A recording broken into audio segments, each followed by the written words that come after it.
You'd waited a long time for the power that only comes with one job in this country, and you finally had it. How clearly did you know what you wanted to do with that power? Oh, I'd say very clearly. I'd thought about it a long time, and I'd thought about it really right from the period of the beginning of the government in 1983. That was, you see, Kerry, the reformation of the Australian economy was not a case of suboptimal consensus or even accelerated incrementalism. It was conceived radically. That was the opening up of the financial markets, the product markets, and the labour market. The complete dismantling of the Deakin structure. Alfred Deakin had the protection, the centralised wage fixing, what's been called the Australian settlement. The changes from 1983 onwards, which I superintended, were not designed to alter these things at the margin, but to change it radically. But as Prime Minister, I had another set of objectives. You see, I always thought Australia could be a great country, but it had to have a different idea of itself. That is, an efficient, competitive, open, cosmopolitan republic integrating itself with the Asian region. You see, I'd given the country a new economic engine, so what I wanted to do as Prime Minister was repoint the raft to the area of opportunity and our ultimate security, which was Asia. In other words, we found our prosperity in Asia and we found our security in Asia, not from Asia. You see, in the Anglosphere leaders of Australia, the Menzies of this world, we were always looking for our security from Asia. I knew we could only get our security in Asia. And also we had the end of the Cold War, this great opening up opportunity for open regionalism and the rise of China. That's why I thought we had to be a republic. I thought we had to come to terms with our indigenes. We couldn't approach the region, the indigenes of others, like the Indonesians. Oh, by the way, we treat our indigenes pretty badly. You know, we're really just a European enclave, and that's what we intend to remain. So that was the approach I took, and that really governs the whole Prime Ministership. You didn't have time to dwell on the burdens of office because the wheels were already turning, so you had to meet US President George Bush Sr. Your first foray into foreign affairs as Prime Minister, and you had to sit down with the most powerful leader in the world. Yeah. How did you approach that meeting? Well, it was 10 days after I got the job, as you say. Well, I had, of course, met with my principal foreign policy advisor, who was then Ashton Calvert, members in the department like Alan Gingell, other members in foreign affairs, just ruminating over things. But what drove me was my own view that I wasn't going to let a US president come here. He was coming for a golf game with Bob. That's what it was all about. And I thought, well, if I've got the US president here, I'm going to try and get something from him, for us, for Australia. And so I used to talk about this in the office, that when the Cold War finished, and you've got to remember that the Soviet Union was dissolved the week before I became Prime Minister. So this is all fresh. And I could see the big opportunity there, and the Americans paying no heed. See, American policy in the Pacific, Kerry, was run by the US Navy. It was never run by the President or the State Department. It was run by the Navy since 1945. And so what I was seeking, I saw the opportunity of trying to get the President interested to bring the US into Asia, not through the Navy, but through the White House. How clearly did you try to enunciate your proposal for what became the APEC Leaders Forum? You see, APEC, the original APEC that Bob was the initiator of, was an economic OECD. You show me your statistics and I'll show you mine, you know. I mean, it was It was an important forerunner. important, but it had no real strategic power because it was attended by Treasury ministers and trade ministers and foreign ministers. Right? The real power belongs to the heads of government. You know, it belongs to the presidents and the prime ministers, and that's where decisions get taken. So my proposal to George Bush was a head of government meeting in which he attended, and he gave it the veracity and strength and importance by actually and having the White House actually, the staff of the White House actually focus on it. But first things first, we had to see whether the constituency, which was the original APEC constituency, would come along, and that was complicated by the fact that we'd agreed to let Taiwan and Hong Kong as economies into the first body, and China wouldn't have a bar of them. So I knew I'd always have trouble with Li Peng, while ever Hong Kong and Taiwan were there, but it was too late to excise them. So my job was to try and drag the Chinese in with Hong Kong and Taiwan. So I saw the opportunity of trying to interest him in the idea. And of course, as you know, President George Herbert Bush said to me, if they see us coming, Paul, he said, they'll run 1,000,000 miles. If you can get them in, we will support you. George was interested in it, and when he got up to go to the loo, and Brent Scrowcroft said to me, Prime Minister, he said, you've articulated a policy for the United States and the Pacific that we haven't articulated for ourselves. He says, that says something about us. It was a very honest statement.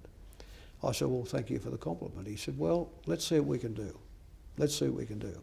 So the President came back, and then the subject warmed up again, and we gave it another go round. But basically it was left on the basis, this is potentially a good idea, but if you can get all the doubting states into the basket, we will perhaps come along.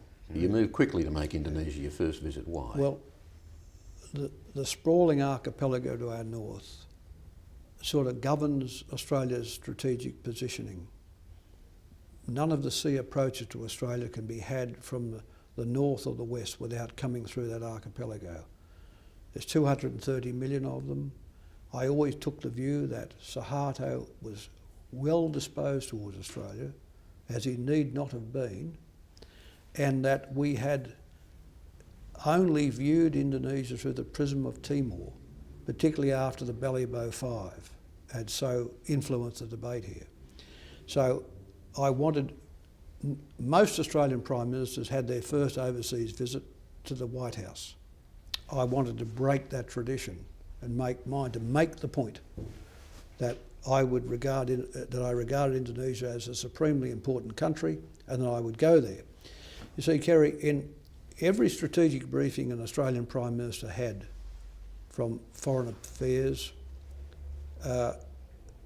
would all begin with this sentence. Paragraph said, the election of Suharto's New Order government was the event of greatest strategic significance, positive strategic significance to Australia in the post-war years. Now this was true. Had it not been for Suharto managing Indonesia, we would have been spending 5% of GDP on defence, not 2%. And we would have had all the time difficulties, strategic difficulties, but we would never acknowledge it. You were subsequently criticised for being too close to President Suharto, even subservient to him. Yeah.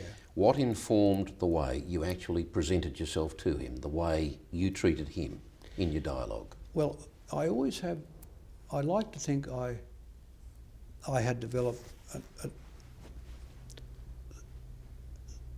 the conversational protocols in Asia are very polite. This idea that we pride ourselves on frankly speaking, they don't frankly speak in Asia. They have regard for the other person opposite. You can be direct, you can be frank in a kind of well-tailored way, but not a rude way. What was the frankest you got with him? I had sharp moments with him over East Timor. One where he excused himself to go to the toilet, but where Mr. Widodo, his interpreter, said to me, I think the President's given you a signal that this discussion has gone to the point where he can't bear it any longer. You know, I took within the limits of Javanese politeness, I took the whole Timor thing right up to him. Not that we ever got any credit from the East Timor lobby, of course. But at the same time, I was always determined that I would never let the relationship fall hostage to Timor. You know, and I took it on. So I gave, it turns out, Suharto, as one of the leaders of the non-aligned movement in the Cold War, had been locked out of big discussions about the shape of the world. And when I got there talking about him being engaged in a potential development of an APEC leaders meeting, and him being one of the central figures, and yes, we might be able to pull the United States in, and yes, we might be able to pull Japan and China in, all of a sudden his eyes lit up because he'd been sitting there just managing Indonesian problems for 30 years. All of a sudden he's getting engaged by the next door neighbour about the state of the world. What did you want to walk away from that meeting with? I wanted to walk away from the notion that we could restart the relationship again around broader issues and not simply Timor. A broader country-to-country relationship. And in the course of that, I had proposed to him that we develop a ministerial council meeting so that the next set of meetings into the future wouldn't be just the President and the Prime Minister, but the Foreign Minister, the Trade Minister, the Treasury Minister. And he and I set up that ministerial council, and to give Howden Downer credit, they kept that going after I left, and it still goes to this day. So 20 years later, the Indonesia-Australia Ministerial Council meets annually. Yes. Did you actually feel you got close to him? I did. I think I got close to Suharto, and he, well, in the end, Kerry, as you know, I got him to agree to the security treaty, the ANZUS worded security treaty between Australia and Indonesia, essentially between what was the leading country in the non-aligned movement and a member of the West, us. This was a huge leap for him. And I think had I not proposed it, it was my idea, it wasn't a Foreign Affairs Department idea, it was my own idea. And had I not championed it to him and given him time to think about it, which was 18 months or so, and him coming back to it, I don't think we ever would have got that treaty from them. So Suharto kept giving to Australia, kept giving, notwithstanding that the Sydney Morning Herald and the Age and the Australian would belt him over the belly of 05 and East Timor. The fact is, he had a very generous view of us, and I wanted to capture while he had the power. I wanted to use his support to develop APEC. I couldn't have developed APEC without him. I couldn't have developed the leaders' meeting without him, and without him I had no chance of getting a security agreement. None. I wonder how easily you were able to dismiss the dark side of President Suharto in seeking to establish this relationship, in embracing him so personally. He had personally led a bloodbath against the Chinese communists in 1965, which ended with the slaughter of more than 500,000 Chinese people, men, women and children. Yeah. And he was notoriously corrupt at the expense of his people. How easy was it to dismiss those things or put them to one side? The thing is, but he was unambiguously the President of Indonesia. I mean, what do we do in Australia? Sit it out and say, oh, well, we will just blot Indonesia out for 50 years? We blotted them out for 30 years then, virtually, to our own cost.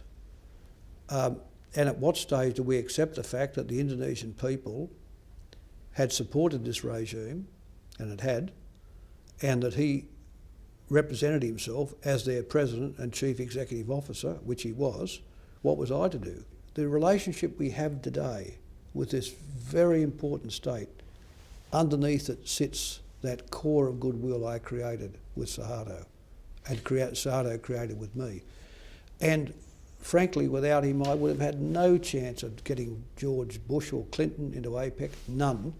Without him, I wouldn't have got Miyazawa in Japan. Miyazawa, Prime Minister of Japan, said, you get Suharto, I'll come with you. You get Suharto, I will come with you. So just Outline how those events unfolded. You started with Bush. Yeah. His message was, if you can start pulling these countries into shape, we'll carry on. pick it up. We'll pick it up. You then go to Suharto and you float the idea with him. I warm him up to the idea. Then I told him I would see Prime Minister Miyazawa, and he was most interested in their response. And I was trying to get him to agree that in the event I was able to turn Miyazawa on, he would come in. But I told him I would have less chance of turning Mr Miyazawa's support towards my proposal, other than being able to tell him that all things being equal, Suharto would come along with me. And you had developed some kind of a personal relationship with Miyazawa when you were finance minister. Yeah, he was the finance minister of Japan when I was treasurer, and occasionally I would have dinner with him in Washington of a night after IMF meetings. Very, very cultivated person, Miyazawa. So when I said to Miyazawa, if your inclination is to be in it, I will guarantee you Suharto will be in it. And what was your next step from there? China? Then China was Li Peng. God, he was a tough guy, Li Peng. So he wasn't going to have a bar of it because of Hong Kong and Taiwan. We then changed the whole acronym from the APEC Hogs head of government meeting to the APEC leaders meeting. You could be a leader of an economy but not a head of government. And on that basis, I got the Chinese, but interestingly, at the dinner for that meeting, Li Peng says to me, we won't be there. We won't be there. I said, listen, you'll be there. You'll be there. Because the Chinese leader's not used to be spoken to like this. You know, I said, what, the US president's going to be there, the Prime Minister of Japan's going to be there, the Prime Minister, but you're not going to be there? I said, you'll be there. Anyway, his wife says, Mr Keating, please have some respect for my husband. He's just recuperating from a heart attack. So I got a rebuke from the wife. How did you react to that? Well, I had to shut up. I had to tone down. Anyway, my great friend Zhirongji helped me behind the scenes, and I got the Chinese. In fact, that was President Jiang Zemin, who I'd also seen, and of course I had to introduce him to President Clinton in November of 1993 when we brought the first meeting off. But this was a remarkable change. You know, I mean, a little gift from Australian foreign policy to the rest of the world, certainly the Asia-Pacific world. But without Suharto, I would have had no chance. You see, Suharto had imagination and scale, you know. Then President Clinton gets elected at the end of '92, so you then have to switch him on to APEC. You've got a new American president. Yeah. How did that go? Well, it didn't go well for a while because he said, look, I've won the election on it's the economy stupid, and I've attacked George Herbert Bush for his war in Iraq. I can't hardly then turn up a strategic body with you 8 months later, you know. Why? He wanted Americans to concentrate at home on their economy and not be running off to do foreign policy exploits. So the deal I did with Bill Clinton was we would make APEC, the leaders meeting, look like an economic body, even though it was of its essence a strategic body. Because if you've got the President of the US and the President of China sitting there, and the Prime Minister of Japan, it is of course a strategic body. So he said, well, what about this for an idea? We'll have our first meeting in Seattle, the home of Boeing and Microsoft, and we'll paint the picture that it's jobs, jobs, jobs, and we're looking across the Pacific for trade. And we need a body to run the politics of the Pacific for trade and jobs. I said, Bill, if that's what you want to sell this, we're done. How did he strike you at a personal level? He was the most accomplished.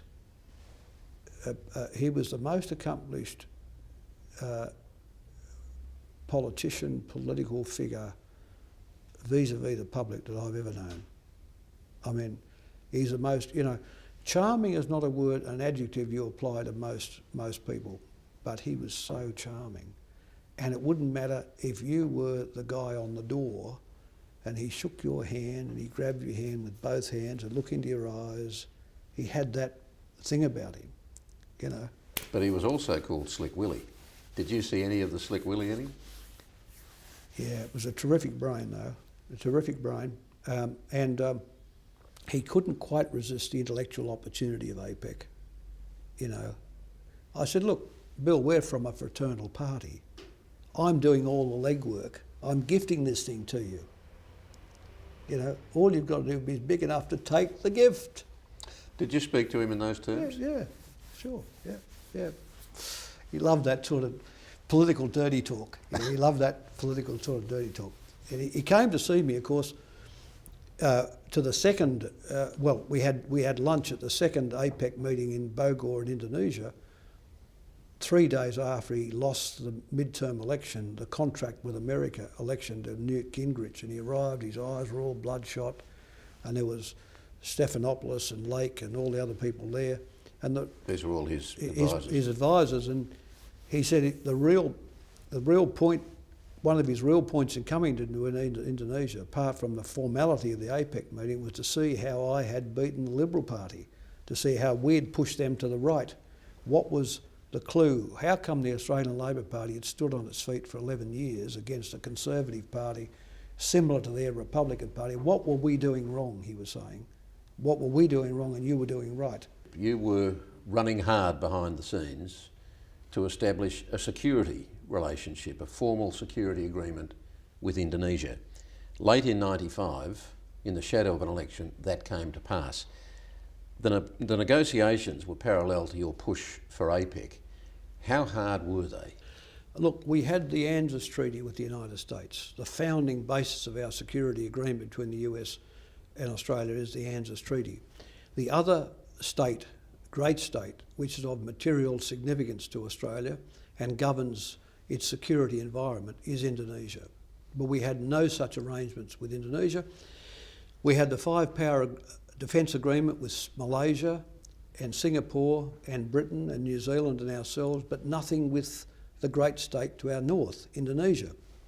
So I wanted to put in place a formal structure of consultation between us and a declaration of trust between us that Indonesia had no territorial designs on us and we had no territorial designs on Indonesia, and that accordingly we could consider our position somewhat as one in the event we ran into adverse circumstances. And you wanted to see that as a treaty modelled pretty much on the lines of ANZUS?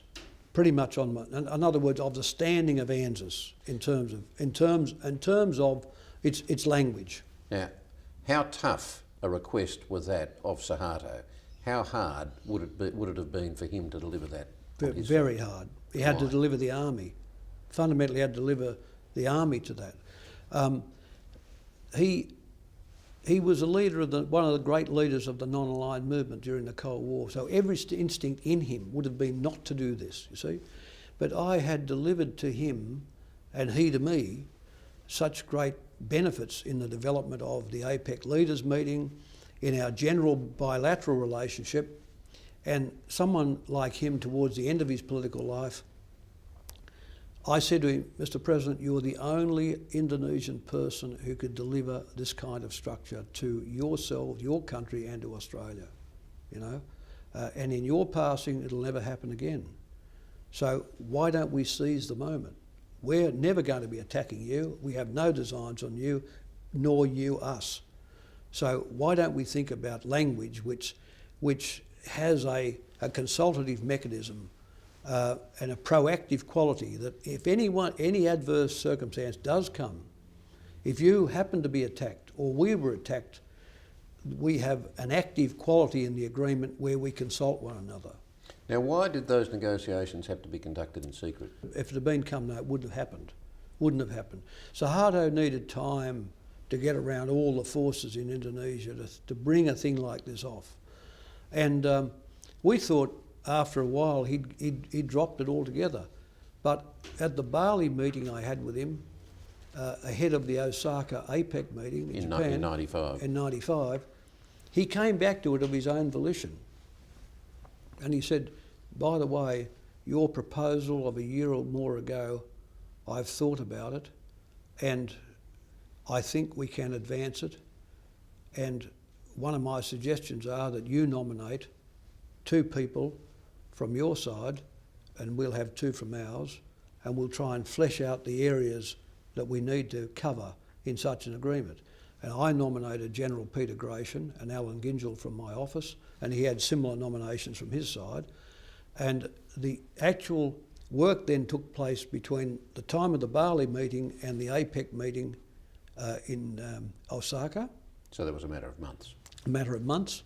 And really on a side meeting of the APEC plenary session, President Suharto and I agreed substantially then that we would enter into a formal treaty arrangement between our 2 countries. Do you think that the value of that agreement was understood at the time by the Australian people?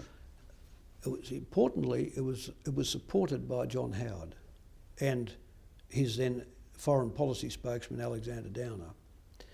I don't think the public might have understood it as certainly as I understood it, or the government did, but it was a great asset for Australia.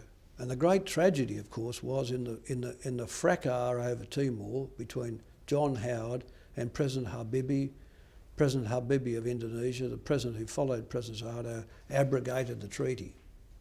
So it's like us losing ANZUS. Looking back, do you think that your passion for repositioning Australia in terms of its international linkages gave John Howard the means to paint you as turning your back on old traditions of going too far in your embrace of Asia? Well, that's what he argued. He made in one of his headland speeches, he said, we're turning back to our European traditions, you know. That's what you would have expected someone who thought in the framework of the 50s and 60s to say and think. But he wouldn't have said that if he didn't think it was going to resonate with the public. Statecraft and nation building is about moving the country on. It's about taking the risks and moving the country on. I've always identified Indonesia, for instance, as the country of perhaps greater strategic significance to Australia. So, for instance, getting a bilateral arrangement there and an agreement there was central to our long-term security. Building that important piece of political architecture, the APEC leaders meeting, as another building block in our long-term security. Now, in Australia today, nobody would even dispute the fact that our orientation is moving towards Asia. But let's say I had been a lush. Let's say I'd have gone for the easy options. I kept waving the American flag and the British flag. And let's say the reorientation of Australia towards Asia hadn't occurred. Would I have done the country a service? That's the point. But there was, I mean, our orientation was increasingly to closer ties with Japan and China and the Southeast Asian countries. That was happening anyway, to a degree. To a degree, but not the sort of the macro geopolitical positioning. There was, of course, a big iron ore trade with Tokyo, and we had a good relationship. Bob Hawke had a first-rate relationship with the then government of China, but the Chinese economy was then quite small. But Bob had been to Indonesia once in 8 years. Once in 8 years. The great state above us, once in 8 years. I mean, both Bob and Malcolm Fraser before him had spent their great foreign policy effort in the British Commonwealth with apartheid.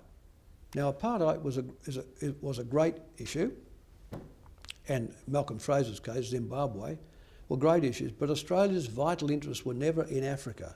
Australia's vital interests were here, where we live, in the region. And I wanted to declare those interests and recognise those interests and set up the political machinery for us to participate in those interests. And so the APEC leaders meeting, in Gareth's case, the ASEAN Regional Forum, the Defence and Security Dialogue, they've got Australia's name on the maker's label. You know, the security treaty with Indonesia, the perpetual bilateral ministerial council between Australia and Indonesia has Australia's name on the maker's label. So, you know, this is what leaders do. This is what leaders should do.